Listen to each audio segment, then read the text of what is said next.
Assalamualaikum warahmatullahi wabarakatuh.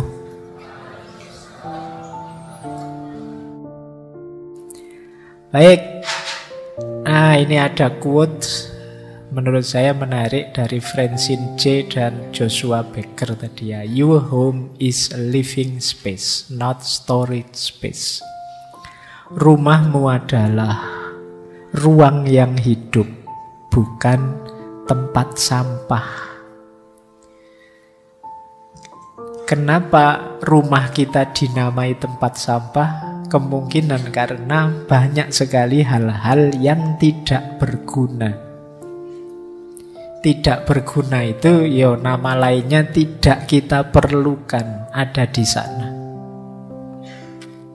Atau kata Joshua Becker, you don't need more space, you need less stuff. Engkau bukannya butuh ruang yang lebih, tapi yang engkau butuhkan adalah barang-barang yang lebih sedikit. Jadi jangan mikir, wah ini barang saya sudah banyak ini Pak, berarti rumahnya harus diperluas. Enggak, kemungkinan barangmu yang harus dikurangi. Yang tidak penting buang saja. Atau berikan ke orang lain. Jadi karena kadang-kadang kita itu kalau wah ini kamar kos-kosanku sudah penuh ini, saatnya nyari kos lagi yang lebih luas misalnya. Ya, oh itu bukan salah kamar kosnya, yo kamu aja yang tidak jeli beli barang macam-macam yang tidak jelas. Ada ndak di sini yang punya sepatunya lebih dari 3? Banyak ya. Zaman saya kuliah itu masih memegangi tradisi sepatu ndak beli baru sebelum mangap. Sebelum sepatunya sendiri teriak, saatnya ganti. Itu pun kadang-kadang sudah mangap sedikit ndak beli, nyari tukang sol sepatu. Jadi zaman dulu masih begitu. Sekarang tukang sol sepatu itu sepi. Jarang orang mau sepatunya sampai mangap terus dijahit. Yo selalu ingin beli yang baru. Jadi memang budaya kita hari ini banyak budaya sampah. Kadang-kadang ya kayak tadi terpesona oleh iklan-iklan di medsos, iklan-iklan di marketplace itu terus beli lagi, sudah punya beli lagi. Loh kemarin kan sudah beli itu, ya sekarang lagi promo Pak, eman-eman kalau tidak beli. Padahal sudah punya. Baik, oke. Nah, ini yang sering orang salah paham terhadap minimalisme. Yang pertama apa? Membuang barang-barang sekaligus tanpa pertimbangan. Ya kayak tadi misalnya kalian ini panas-panasnya sekarang, nanti pulang ke kos-kosan barangmu kamu buangi semua. Wah ini saya sia-sia ini, tidak manfaat ini, sampah kamu buangi semua. Ya tidak begitu. Dievaluasi maksudnya, bukan dibuangi semua. Kemudian menganggap minimalis itu sebagai tren estetik. Kalau ini lebih unik lagi. Nanti pulang dari sini terus beli, wah ada sekarang Pak celana minimalis, wah ada baju minimalis, ada. Itu namanya terus jadi tren. Kamu sekedar tren. Ini loh Pak model rumah yang minimalis. Oh berarti saya harus beli rumah minimalis ini Pak. Ini loh Pak, apa-apa nyari yang labelnya minimalis. Sekarang kan begitu. Wah ini gambar minimalis loh, apa-apa cari minimalis. Itu namanya terus dipahami minimalis itu tren. Kebalikannya yang pertama, nanti pulang dari sini beli macam-macam yang kategorinya minimalis. Ya sama saja blunder. Maksudnya bukan itu. Terus yang ketiga, mengikuti standarnya orang. Minimalis itu standar kita sendiri. Mungkin orang lain butuhnya hanya 10, tapi kalau kita butuhnya 12, ya kita ambil 12. Jangan, wah dia lebih minimalis dari saya kalau begitu. Ya enggak, ya sama-sama minimalis, cuma standarnya beda. Itu loh. Pak, teman saya sampo saja Pak, saya kok sampo sama conditioner ya Pak, saya berlebihan berarti tak buang. Ya enggak, kalau kamu butuh conditioner ya ambil saja conditioner. Jangan semuanya mengikuti standarnya orang, ya standarmu sendiri. Yang minimalis yang seperti apa. Kemudian tidak menyimpan barang-barang kenangan atau barang hadiah. Ini juga salah kaprah. Kayak tadi barangnya mantan, ya bukan berarti barangnya mantan dibuang semua, ya enggak begitu.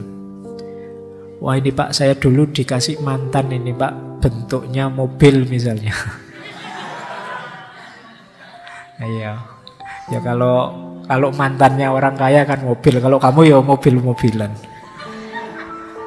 Nah, terus kamu buang semua ya enggak. Yo kalau memang tadi loh ada guna eksistensialnya, ya tetap kamu simpan. Pak, dengan nyimpen barang ini itu saya selalu terkenang betapa sakitnya hati saya. Jadi saya tambah semangat untuk menunjukkan biar dia nyesel besok mutus saya misalnya. Jadi ini penyemangat saya ini Pak untuk yo. Jadi ya enggak semua harus dibuang. Lagi-lagi standarnya bukan emosimu tapi gunanya. Kalau memang sangat berguna oke, tapi kalau malah membuat kamu melempem, begitu lihat barang mantan kamu terus mewek, kamu terus aduh hidup ya wis, mending kamu singkirkan saja. Jadi tidak serta-merta dibuang. Kemudian ini di Francis J ya, tidak peduli pada pakaian. Tidak peduli itu kadang-kadang ala Pak, ya meskipun orang-orang pakai baju beres, saya minimalis kok, saya pakai kaos saja, saya pakai kaos oblong saja, saya pakai ya enggak. Yang tidak boleh berlebihan. Ya pakai bajulah yang pantas, yang sesuai, tidak masalah. Kayak Steve Jobs, Steve Jobs itu orang kaya raya, atau Zuckerberg yang punya Facebook, itu kan gaya berpakaiannya sederhana sekali. Karena memang dia sudah kaya, kayak hidupnya santai, kayak apa saja pantas. Jadi kalau kalian kan enggak. Yo, kaosnya Steve Jobs sama bajumu yang paling mahal ya tetap lebih mahal. Kaosnya Steve Jobs.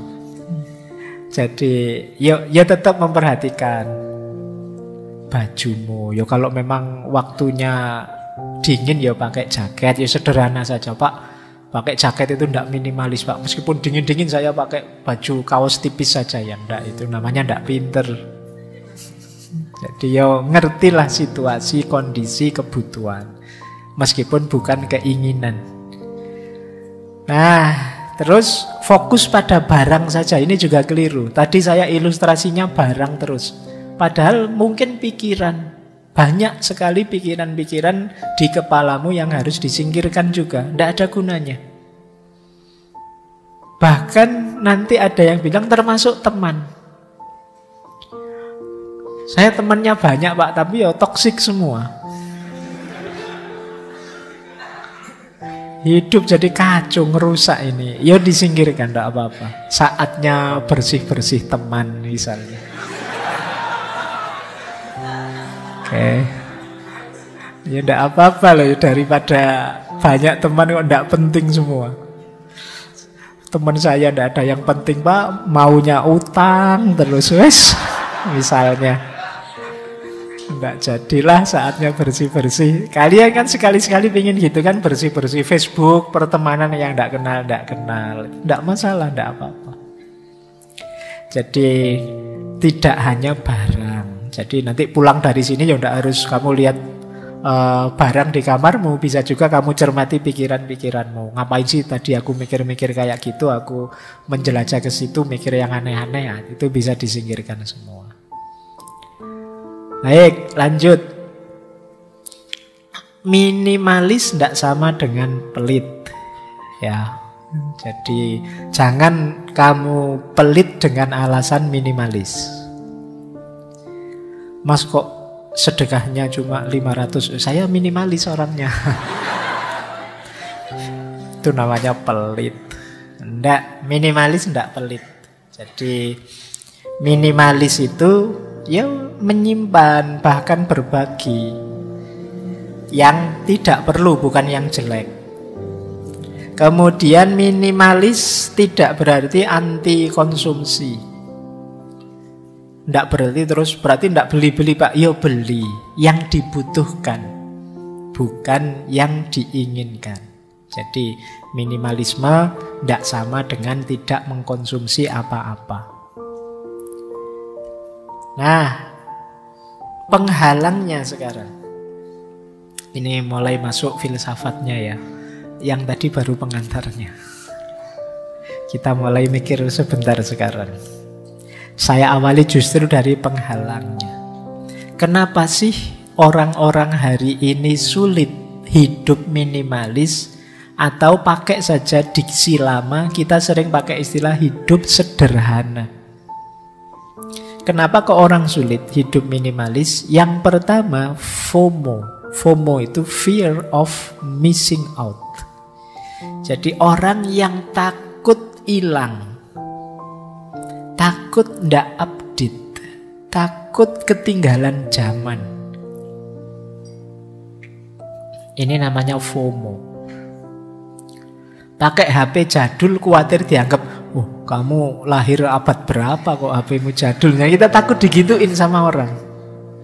Jadi, wah ini merek lama sekali kok masih kamu pakai ya.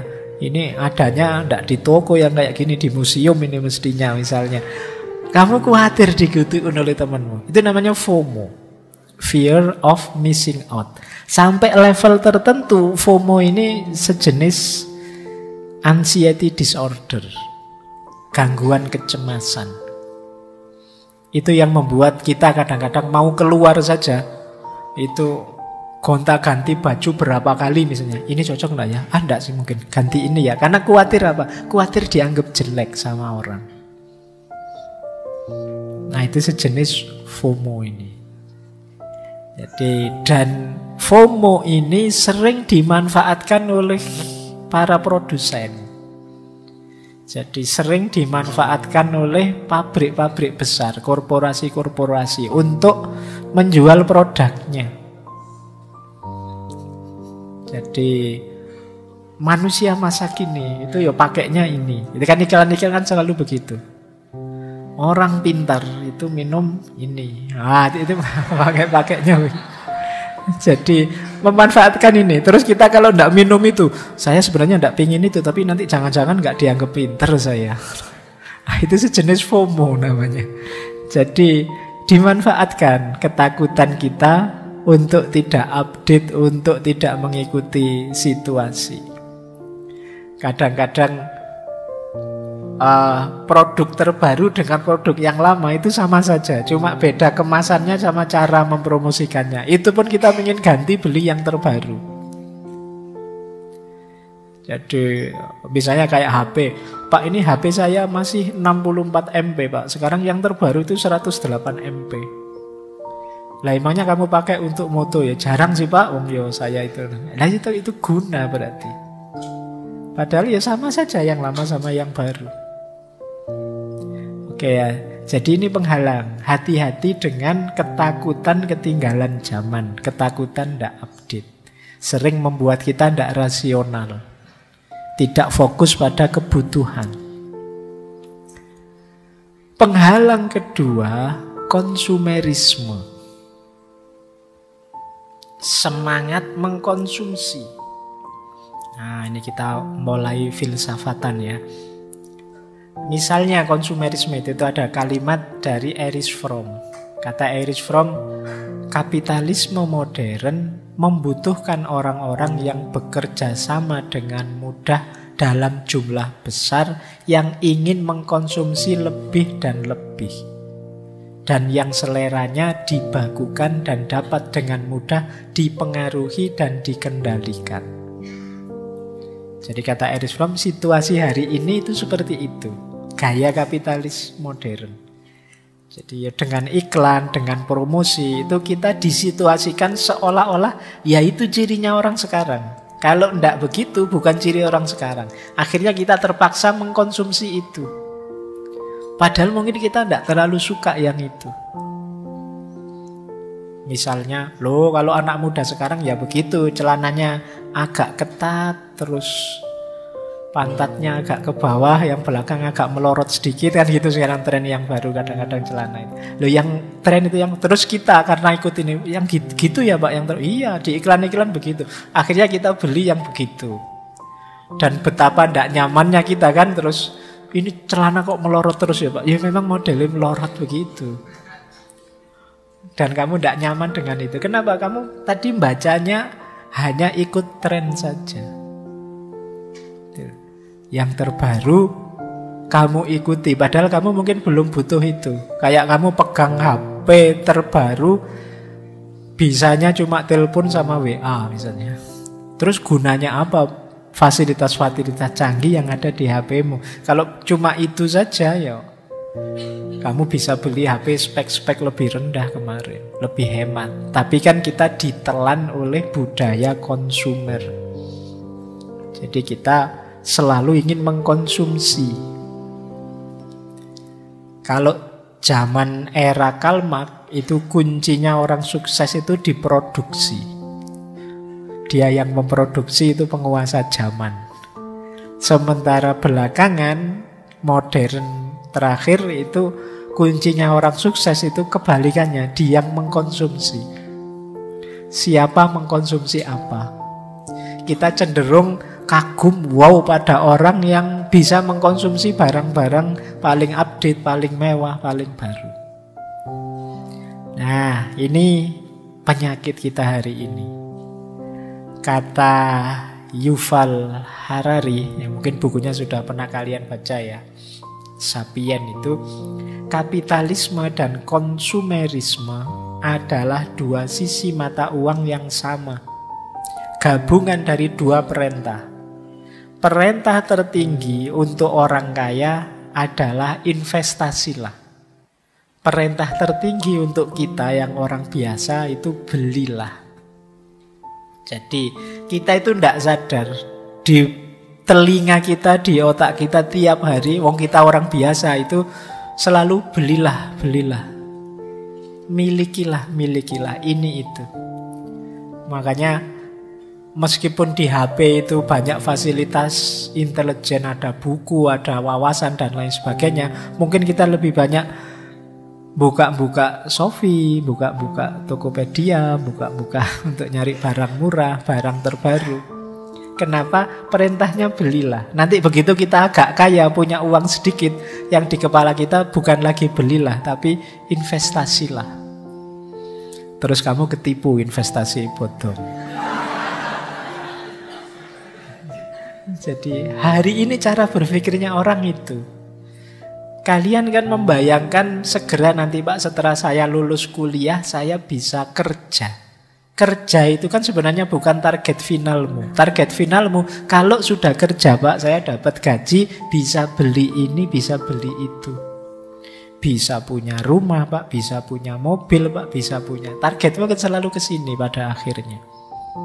Ini namanya budaya konsumerisme. Ini nanti yang jadi biang keladi, sulit kita hidup minimalis. Nah, yaitu ada lagi quotes dari John Powell. Untuk hidup sepenuhnya, kita harus belajar bagaimana memanfaatkan barang dan mencintai orang. Bukan sebaliknya, mencintai barang dan memanfaatkan orang. Kita sering terbalik. Kita menggunakan orang untuk kesenangan kita. Nah itu kebalik. Yo, kalau barangnya kita manfaatkan, orangnya kita cintai. Bukan barangnya kita cintai, orangnya kita manfaatkan. Itu hati-hati ya yang putri-putri. Coba dicek nanti kalau ada yang pendekatan, cara berpikirnya gimana. Jangan-jangan cara berpikirnya mencintai barang dan memanfaatkanmu. Cirinya gampang kalau diajak ke kantin atau kemana minta ditraktir. Nah itu berarti mencintai barangmu saja dan memanfaatkanmu. Harusnya kebalik. Dalam hidup ini ya kita orangnya kita cintai, yang dimanfaatkan barangnya. Oke, lanjut. Ada lagi problem penghalang, yaitu ketamaan. Kalau ini teman-teman mesti ngerti, greedy. Manusia itu punya satu karakter negatif. Kalau sudah senang sesuatu, sulit dibendung dan sulit berhenti. Kalau bahasanya Al-Quran, alhaqumut takasur. Berhentinya apa? Hatta zurtumul makobir. Sampai mati, sampai masuk ke kuburan baru berhenti. Selama masih hidup pingin takasur, pingin nambah terus. Ini namanya ketamaan. Katanya Gandhi, bumi ini menyediakan cukup persediaan untuk memenuhi kebutuhan semua orang. Tetapi dia tidak cukup untuk memenuhi keserakahan bahkan hanya seorang manusia. Kenapa? Manusia itu tidak kenal berhenti kalau sudah merasa butuh, merasa senang, merasa enak. Ini ketamaan.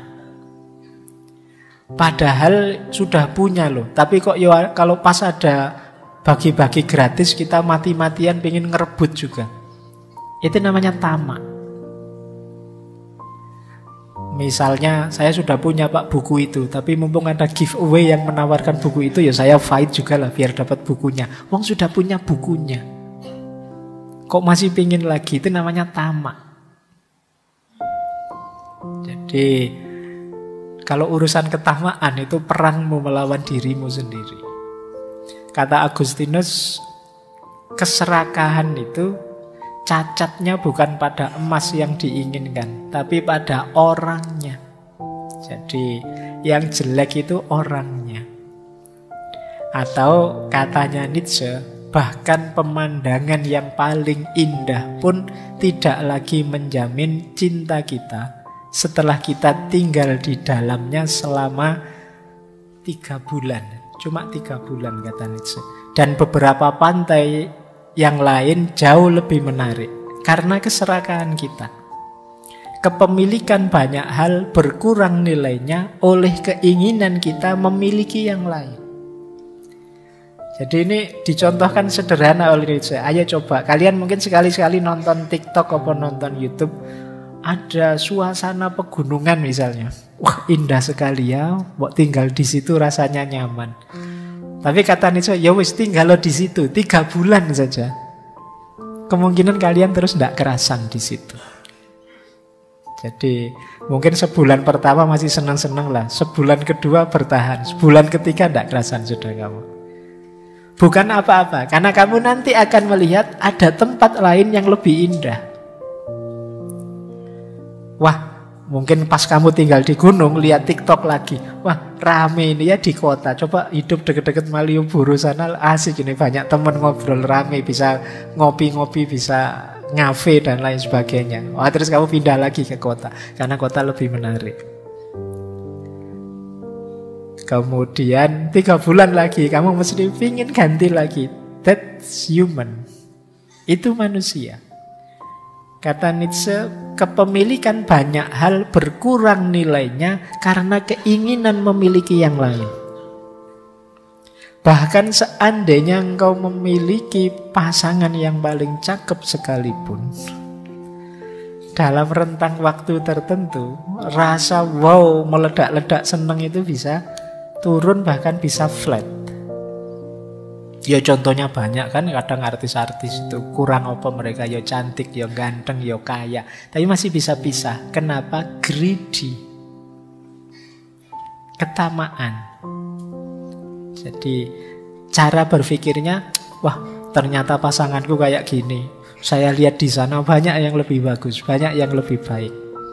Kalau sengsara terus kayak gini, pisah saja mending sama yang lain-lain. Itu greedy namanya, ketamaan. Jadi kepemilikan kita terhadap sesuatu itu seringkali nilainya berkurang ketika ada yang lain yang kita senangi. Maka hati-hati nanti ya teman-teman, apalagi yang sudah menikah. Itu di rentang waktu tertentu itu rasa meledak-ledaknya tidak seperti waktu pacaran atau manten baru. Derajatnya sudah turun jauh level itu.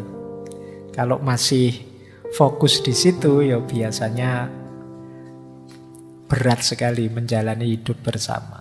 Maka lawanlah ketamaan itu. Termasuk konsumerisme ini. Lawanlah. Dan rasa ingin memiliki yang tidak berhenti ini, hentikanlah. Tadi ya, siap dengan rasa cukup. Itu saja sudah luar biasa. Saya lanjut. Nah, sekarang mulai filsafatnya. Mulai filsafatan sudah mau selesai. Nah, kita belajar sekarang filosofi-filosofi dari minimalisme. Yang pertama, filsafat cukup.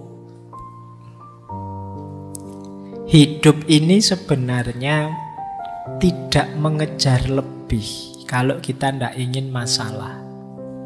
Kata Sokrates, rahasia bahagia engkau tahu tidak ditemukan dalam mencari lebih banyak, tetapi dalam mengembangkan kapasitas untuk bisa menikmati lebih sedikit.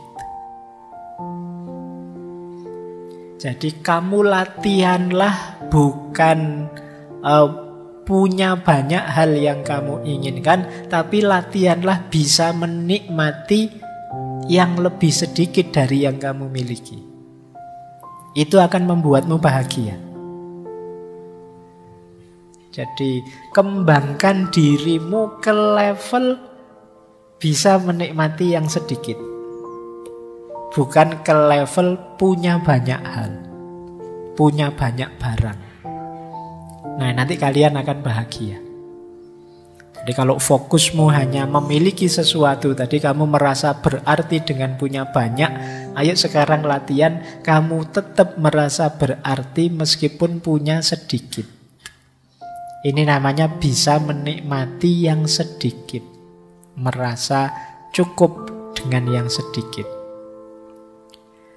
Selanjutnya kata Sokrates, dia yang tidak puas dengan apa yang dia miliki tidak akan puas dengan apa yang dia ingin miliki. Kalau kita tidak puas dengan yang kita miliki sekarang, biasanya kan kita menginginkan sesuatu. Percayalah, kalau yang kita inginkan itu tercapai, kita juga tidak akan puas juga. Karena yang kita kejar kepuasan dalam kepemilikan.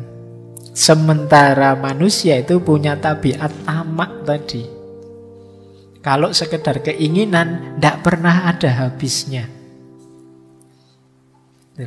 Coba kalian tanya, siapa orang paling sukses di dunia? Terus kamu tanya, sudah selesai kah? Tidak pengen apa-apa? Mesti masih banyak. Masih pengen ini, masih pengen itu. Tidak ada habisnya. Jadi, ayo latihan untuk bisa puas dengan yang kita miliki sekarang. Di situ kuncinya kebahagiaan sebenarnya yang diajarkan oleh minimalisme tadi. Dan ini dikuatkan oleh Lao Tzu yang bilang orang yang merasa cukup dengan yang ia miliki adalah orang kaya.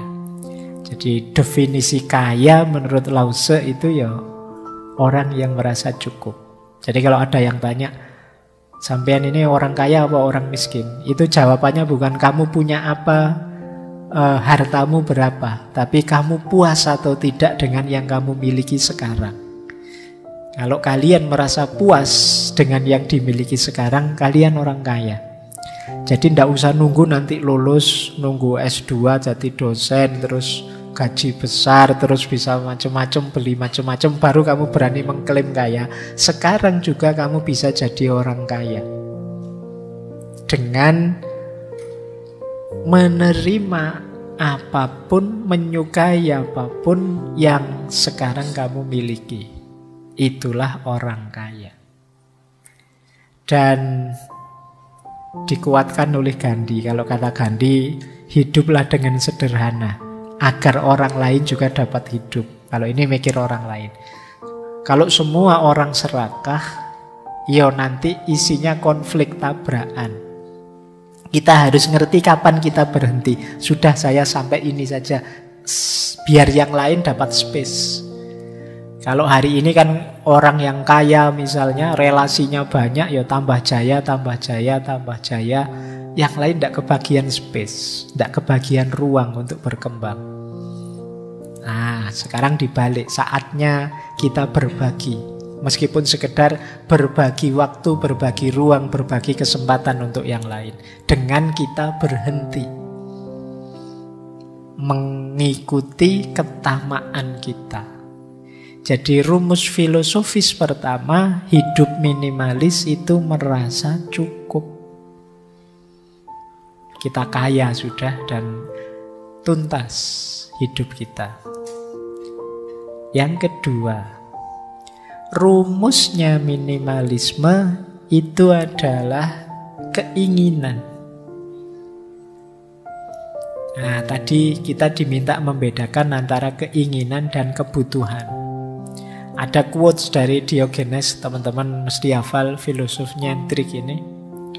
Kata dia, sifatnya dewa-dewa itu tidak butuh apapun. Karena dewa sudah mampu segalanya. Nah, berarti apa? Kalau kamu ingin meningkat kualitasmu seperti dewa, kamu tidak usah menginginkan apapun. Jadi kalau istilahnya Diogenes, God-like person, manusia yang seperti dewa. Mungkin teman-teman pernah dengar istilah manusia setengah dewa. Setengah saja ya, karena kalau sepenuhnya nanti berat. Manusia setengah dewa itu bukan manusia yang mampu segalanya, enggak. Kalau versinya Diogenes, manusia yang mampu tidak menginginkan apa-apa.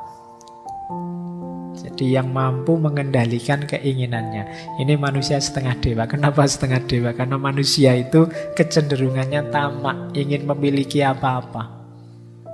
Begitu dia mampu mengendalikan keinginan, tidak butuh apa-apa, itu dia levelnya tinggi. Ini kata Diogenes. Atau ada dua quotes yang terkenal dari Arthur Schopenhauer. Kata dia, akan lebih baik jika tidak ada apa-apa. Berarti kita tidak punya apa-apa itu lebih baik. Karena ada lebih banyak rasa sakit daripada kesenangan di bumi ini. Setiap kepuasan hanyalah sementara, menciptakan keinginan baru dan kesusahan baru. Jadi kalau kita mencapai satu kepuasan tertentu, kalau itu levelnya manusia, itu kan sifatnya sementara. Terus kita ingin lagi, ada keinginan baru. Kalau ada keinginan baru, ada kesusahan lagi yang baru. Ini filsafat kehendak atau filsafat keinginan dari Arthur Schopenhauer. Jadi kata dia, hakikatnya hidup itu menderita. Kenapa? Karena kita menjalani hidup dengan dasar keinginan. Orang ingin ini kan sakit. Ingin itu kan berarti ada sesuatu yang ingin dia target dan belum terpenuhi. Itu kan menyakitkan. Pengen punya mobil, pengen punya pacar, pengen lulus cepat. Itu kan keinginan berarti belum terpenuhi.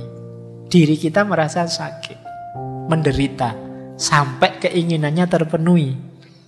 Sementara ketika keinginan terpenuhi, manusia kan tidak selesai.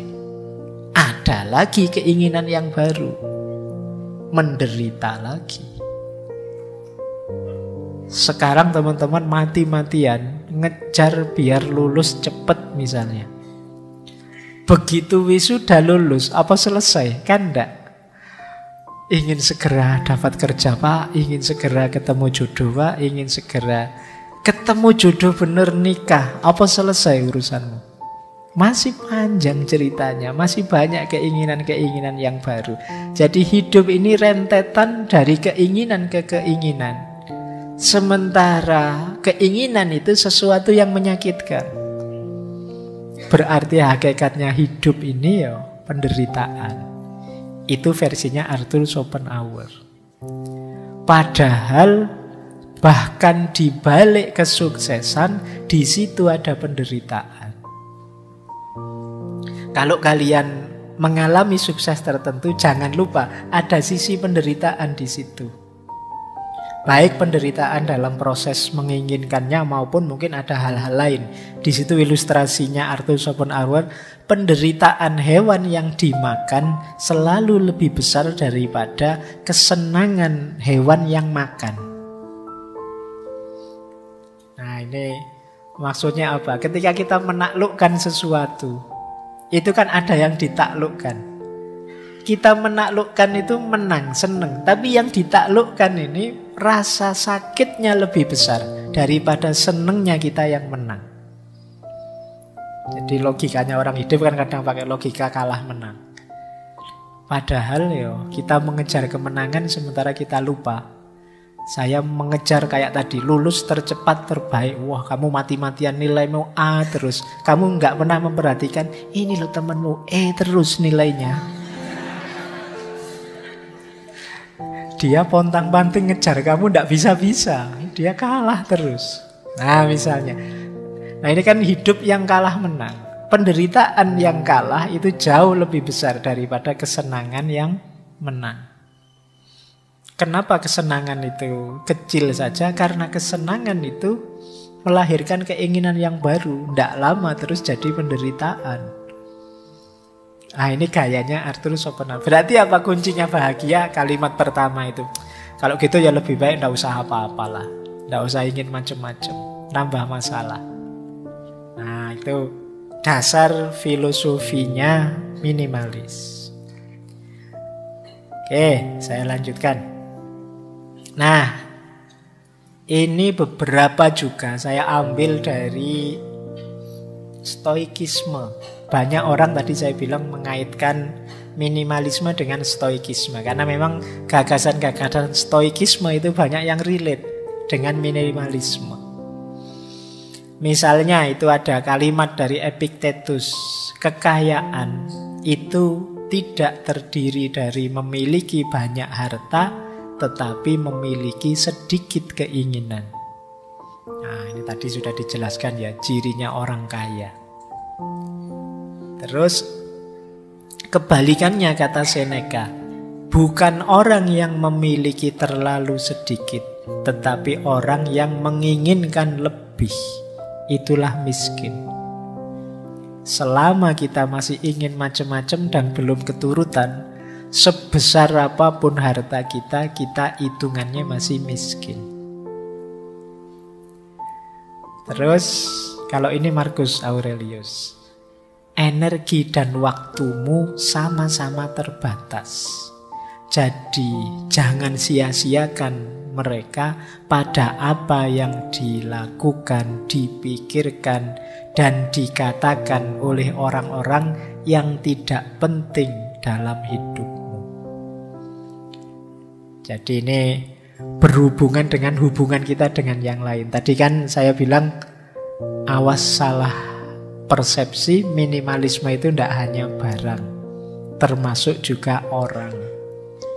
Kalau di antara keinginan kita adalah disenangi semua orang, dipuji semua orang, dan kita mati-matian menuju ke sana, kalau versinya Marcus ini ya kita sedang memboroskan energi dan waktu kita. Eman-eman. Ayo kita gunakan saja untuk yang manfaat. Biarlah ada orang tidak setuju, tidak suka. Asal kita yakin ini baik kok. Asal kita yakin ini sudah benar menurutku. Jalan saja. Kenapa ya kalau kita ngeladeni komennya orang, kata-katanya orang, tidak ada habisnya. Tidak mungkin semua orang seneng. Tidak mungkin. Pak, saya lihat ngaji filsafat itu kelihatannya seneng semua. Iya, viewernya sedikit. Yang tidak seneng tidak ngomong, males, tidak berpengaruh. Jadi tidak mungkin semua orang seneng. Pasti ada yang tidak seneng. Ya kalau ngaji filsafat mungkin yang tidak seneng tidak ngomong juga, tidak keluar juga. Ya mereka tidak seneng gitu aja. Jadi tidak usah fokus ke sana. Kalau mikir ke sana nanti jangan-jangan waktu dan energimu habis untuk yang tidak penting. Pernah tidak kalian habis posting sesuatu terus bolak-balik kamu tengok yang nge-like berapa ya? Yang sudah nonton view berapa ya? Kalau kamu sering begitu ya kemungkinan energi dan waktumu habis. Sudah, kalau kamu anggap postinganmu penting, posting saja. Selesai. Terserah orang apresiasi atau malah buat kontroversi, ngeritik, ya monggo saja. Tapi saya tahu yang saya posting ini baik. Nggak usah ngukur komentarnya orang dan lain sebagainya. Nah, ini nasihatnya Markus. Bersih-bersihnya juga, ini termasuk contoh bersih-bersih orang lain yang tidak penting.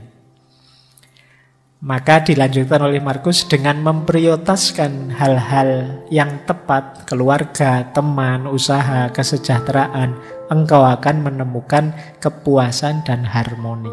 Jadi kalau tadi sudah bersih semua, barang yang tidak penting, teman yang tidak penting, situasi yang tidak penting sudah bersih, di situ kita ketemu harmoni dan kepuasan dalam hidup. Nah, baik. Ini filosofi selanjutnya. Nah, filsafat minimalisme lagi berhubungan dengan menemukan yang lebih hakiki dan berguna. Jadi tadi intinya kan ini sebenarnya, kenapa sih harus dibersihkan, dibuang, diseleksi, dibagikan? Karena tidak hakiki atau tidak berguna. Kata William Morris, jangan engkau memiliki barang yang tidak kau ketahui gunanya atau tidak kau yakini keindahannya. Jadi parameternya dua malah ini, guna dan keindahan. Nah, kata Sokrates lagi, apakah engkau tidak malu begitu peduli pada perolehan uang dan ketenaran dan prestise ketika kamu tidak berpikir atau peduli tentang kebijaksanaan dan kebenaran dan peningkatan jiwamu? Kita itu sering lebih nganggap penting uang, ketenaran, prestise. Prestis itu berarti gengsi. Ketenaran ya nama besar di tengah masyarakat. Uang, kekayaan. Kita sering lebih fokus ke situ daripada yang lebih hakiki. Kalau versinya Sokrates yang lebih hakiki, kebijaksanaan, kebenaran, dan peningkatan kualitas jiwa kita. Ayo fokus ketiga yang hakiki ini dan buanglah fokus ketiga yang awal. Uang, ketenaran, prestis. Bukan berarti kita jangan kaya, bukan berarti kita tidak usah terkenal atau apa. Uang, ketenaran, prestis itu efek saja, implikasi logis saja. Kalau kita serius mengejar kebijaksanaan, kebenaran, dan peningkatan jiwa. Jadi kalau kita serius dalam hidup ini, menjalaninya sebijaksana mungkin, sebenar mungkin, dan melakukan perbaikan diri terus-menerus, insya Allah ya kekayaan akan datang. Uang itu otomatis datang. Ketenaran juga akan datang. Prestis, gengsi juga akan hadir. Tidak usah khawatir. Yang sifatnya niscaya tidak usah kamu kejar. Kalau saya kerja keras ya otomatis uang datang. Kalau saya ngomong yang baik-baik, yang benar-benar dan cocok untuk banyak orang, ya otomatis saya akan dikenal orang. Kalau saya melakukan yang baik-baik terus, ya otomatis punya nama baik di tengah masyarakat. Sudah. Itu implikasi logis. Tidak harus kamu jadikan target. Nah, ada lagi quotes, isi hidupmu dengan pengalaman, bukan barang. Miliki banyak cerita untuk dikisahkan, bukan barang untuk ditampilkan. Jadi alih-alih ngumpulin barang, yuk ngumpulin pengalaman. Tambah pengalaman sebanyak mungkin, biar nanti ada yang diceritakan untuk generasi yang akan datang. Jangan sampai besok kalau kamu dongeng ke anakmu, Pak, bapak dulu waktu muda gimana sih? Gimana ya le ya bapak ya biasa-biasa saja, tidak ada ceritanya, itu kan ya tidak enak. Yuk bikin cerita, tulislah dongengmu yang luar biasa, biar bisa dikisahkan pada anak-anakmu. Bapak pernah ini loh, pernah itu, dan lain sebagainya. Jangan sampai bingung sendiri kamu. Yo bapak yo sekolah, terus kerja, terus kawin, terus kamu lahir. Copot ceritanya. Tidak ada yang istimewa. Nah, jadi ayo mengoleksi kisah-kisah hebat tentang diri kita. Tidak sekedar mengoleksi barang-barang untuk dipamerkan. Jadi kita masuk ke yang lebih hakiki dan bermakna. Filsafat yang terakhir, jangan memperumit hidup. Nah, ini ada kalimat dari Konfusius ya. Hidup ini sederhana, tetapi kitalah yang ngotot untuk membuatnya rumit. Jadi ada lagi satu kalimat dari Carver itu. Saya tidak mengatakan tidak karena saya sangat sibuk. Saya mengatakan tidak karena saya tidak ingin terlalu sibuk. Ini maksudnya tidak ingin terlalu ruwet, tidak ingin terlalu rumit. Jadi ini nasihat dari Konfusius. Hidup ini sederhana, kita seringkali bikin rumit, bikin ruwet. Kadang-kadang kita itu kan rumit, misalnya masuk ke sini saja, nyari tempat duduk saja, kadang mikir ini saya harusnya nyari yang deket tembok, karena kalau deket tembok saya bisa sandaran. Kalau sandaran bisa lebih anu. Tapi nanti kalau sandaran ngantuk gimana? Dilihat orang banyak, malu juga ya. Kalau begitu sandarannya yang biasa saja agak miring gitu. Tadi ruwet, wong tinggal masuk duduk saja, mikirin jelimet.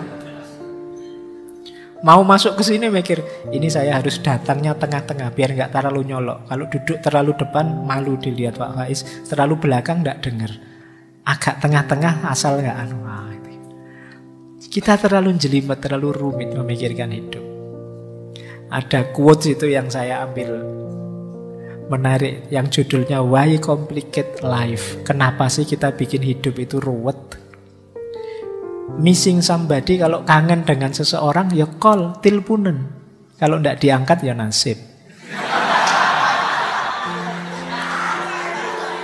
Iya. Ya tapi kan kamu lega daripada bolak-balik rindu neng yo. Kamu sakit sendirian. Wanna meet up, ingin ketemu ya diundang. Kalau dia tidak datang ya tidak apa-apa, tapi kan diundang tidak datang ya sudah. Kalau kamu ingin dipahami orang ya jelaskan. Kalau kamu punya pertanyaan ya tanyakan. Kalau kamu tidak suka bilang saja. Kalau kamu suka ya ucapkan. Kalau kamu ingin sesuatu minta. Kalau kamu cinta seseorang katakan. Ya kan? Wong tinggal bilang aja, cik ruwet deh kamu itu. Ya kan? Tinggal bilang aku suka, aku senang, aku cinta. Selesai, urusan ditolak tidak ditolak belakangan. Tapi kan kamu lega sekarang. Sudah bilang. Kadang-kadang kan kamu mikir terus ini, waduh gimana ya, rasa ini ku bawa kemana. Ya, salahmu dewe. Kamu bikin ruwet hidupmu sendiri. Nah, minimalis juga begitu prinsipnya. Sederhana saja, simple saja. Tidak usah terlalu dibikin ruwet. Tidak lulus kuliah ya diulang. Kan selesai. Kamu mikir panjang-panjang ya aslinya tidak lulus ya, gimana lagi? Ya kan? Lapar ya makan, haus ya minum, kan gitu. Pak saya pingin puasa Pak, tapi tidak kuat, khawatir sakit ini sakit itu dan lain sebagainya. Ya sudah, kalau tidak kuat kan banyak konsesi-konsesi. Agama saja ngerti, tidak dibikin ruwet. Saya sholat tidak kuat berdiri ya duduk, tidak kuat duduk ya berbaring, tidak kuat berbaring ya pakai isyarat. Itu kan mikirnya simple, tidak ruwet. Kita yang suka membuat ruwet apa-apa banyak hal. Jadi mau apa saja diskusi dulu panjang lebar. Akhirnya kegiatan tidak jalan-jalan. Rapat lama-lama keputusannya kita rapat lagi ya. Wah. Lah terus tadi rapat itu ngomong apa kok terus rapat lagi. Jadi itu kita suka memperumit persoalan. Yuk, mikir simpel saja, jangan rumit-rumit. Biar tidak habis waktu, biaya, tenaga, energi untuk yang tidak penting. Nah, tentang yang ini boleh nanti dibuka ketika kita membahas overthinking. Overthinking itu jenis ketika kita memperumit sesuatu yang sebenarnya simpel. Terakhir, ini sebenarnya trailer untuk minggu depan. Jadi minggu depan itu versi gaya hidup asketik. Gaya hidup asketik itu seperti minimalis, tapi lebih jauh dengan cara berpikir yang berbeda. Jadi agak menjauh dari dunia dengan pola religiusnya sendiri. Itu gaya hidup minimalis. Jadi di situ saya sebut bahwa gaya minimalis ini sebenarnya ada di hampir semua agama dan diteladankan oleh banyak pemuka agama. Nabi Muhammad itu kan tidak kaya raya. Nabi Isa tidak kaya raya. Banyak tokoh-tokoh yang tidak kaya raya. Nah, prinsip-prinsipnya kesederhanaan, kebersahajaan, menganggap dunia itu penggoda, menganggap dunia itu penderitaan, hidup itu yang penting rasa syukur dan lain sebagainya. Ini akan kita perpanjang pembahasannya minggu depan di tema asketisisme. Baik, saya kira itu untuk malam hari ini. Kurang lebihnya mohon maaf. Wallahul muwaffiq, wallahu a'lamu bissawab. Wassalamualaikum warahmatullahi wabarakatuh.